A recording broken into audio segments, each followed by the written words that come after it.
Hello students, আজকে আমরা class 10-এর সরল সুদ কষার যে অঙ্কগুলো আছে এই অঙ্কগুলো করব একটা একটা করে। এই চ্যাপ্টারটা খুবই একটা ইম্পর্টেন্ট চ্যাপ্টার এবং এই চ্যাপ্টারে প্রত্যেকটা অঙ্ক আমাদেরকে করতে হবে। এই অঙ্কগুলো করার জন্য আমাদের একটা সূত্র শিখতে হবে। সেই সূত্রটা হলো আসল পি টাকা, সময় টি বছর, সুদ আই টাকা, বার্ষিক সরল সুদের হার যখন R% থাকবে এর একটাই নর্মাল ফর্ম থাকে, I equal to P R T by 100।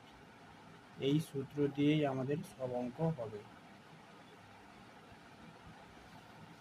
অঙ্কটা কি বলছে দেখো, দুই বন্ধু একসঙ্গে একটি ছোট ব্যবসা চালাবার জন্য বার্ষিক 12% সরল সুদের হারে একটি ব্যাংক থেকে 15,000 টাকা ধার নিল। এই লাইনটার মানে কি বলছে না, দু বন্ধু একটি ছোট ব্যবসা করার জন্য বার্ষিক 12% সরল সুদের হারে একটি ব্যাংক থেকে 15,000 টাকা ধার নিল, মানে 15,000 টাকা নেবে, 12% ইন্টারেস্টে 12% সুদ দিতে হবে। এবার কত বছর না 4 বছর পরে ওই টাকার জন্য কত টাকা সুদ দিতে হবে হিসাব করে লিখি। মানে ব্যাংকে আমাকে 4 বছর পর কত টাকা সুদ দিতে হবে। একের দাগের অঙ্কটা কি বলে দেওয়া ছিল না, বার্ষিক সরল সুদের হার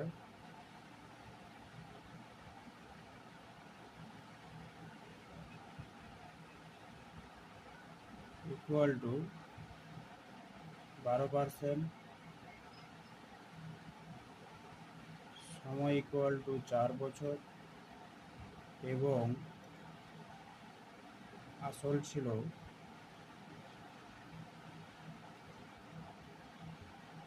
15,000 টাকা। এবার আমাকে যেহেতু সুদ বের করতে বলছে, অতএব সুদ সমান আমরা কি জানি, সুদ সমান আই সমান কি, এই সূত্র আই সমান কি পি আর টি বাই 100।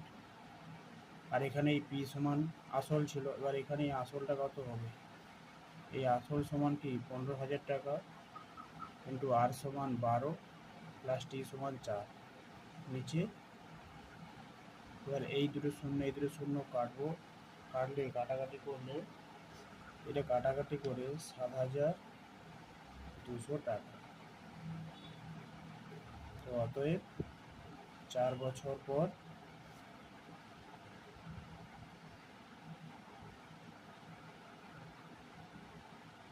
7,200 টাকা সুদ দিতে হবে।